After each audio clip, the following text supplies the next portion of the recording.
Carmina Villaruel, inaming si Rostem Padilla ang tunay na ama nina Mavi at Cassie.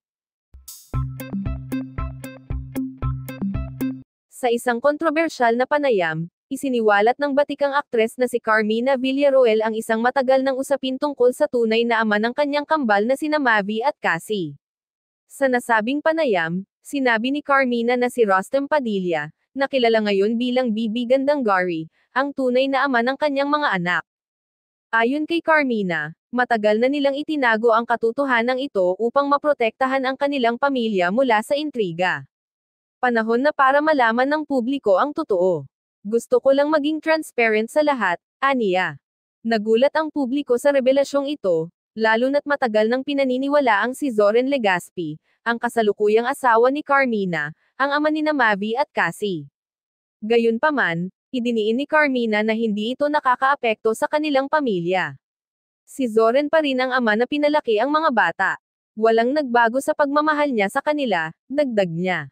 Samantala, wala pang pahayag mula kay Bibi Gandangari kaugnay ng isyong ito. Patuloy naman ang pambabatikos at pagsuporta mula sa fans ni Carmina at ng kanyang pamilya, habang ang karamihan ay naghihintay ng karagdagang detalye tungkol sa kontrobersyal na revelasyon. Patuloy ang pag-aabang ng publiko sa magiging tugon ni Zoren, Bibi Gandangari, at maging ng kambal na sina Mavi at Cassie sa isyong ito. Sa isang kontrobersyal na panayam, isiniwalat ni Carmina Villaruel ang matagal ng lihim tungkol sa tunay na ama ng kanyang kambal na sina Mavi at Cassie. Ayon kay Carmina, si Rostem Padilla, na mas kilala ngayon bilang Bibi Gandangari, ang ama ng kambal. Ipinaliwanag niya na matagal na nilang itinago ang katotohanan ito upang protektahan ang kanilang pamilya mula sa intriga at negatibong opinyon ng publiko. Dagdag pa ni Carmina, hindi kailanman nagbago ang relasyon ni Zoren Legaspi at ng kanyang mga anak, kahit pa malaman ang tungkol sa isyong ito.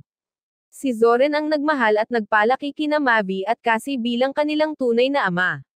Walang makakapagpalit sa papel na ginampanan niya sa buhay nila, aniya. Samantala, nananatiling tahimik si Bibi Gandangari tungkol sa isyo, ngunit marami ang umaasa sa kanyang magiging pahayag.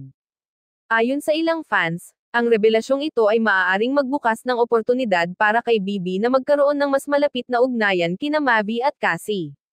Gayunpaman, may ilan ding nagdududa sa timing ng pagsisiwalat na ito at ang posibleng epekto nito sa pamilya ni Carmina. Sa kabila ng kontrobersya, nanindigan si Carmina na ginawa niya ito para sa katotohanan. Gusto kong maging bukas sa lahat, lalo na sa aking mga anak. Karapatan nilang malaman ang totoo, paliwanag niya. Habang mainit pa rin ang isyo, inaasahan ng publiko ang mga susunod na hakbang ng pamilya Villaruel Legaspi at ang magiging papel ni Bibi Gandangari sa sitwasyong ito.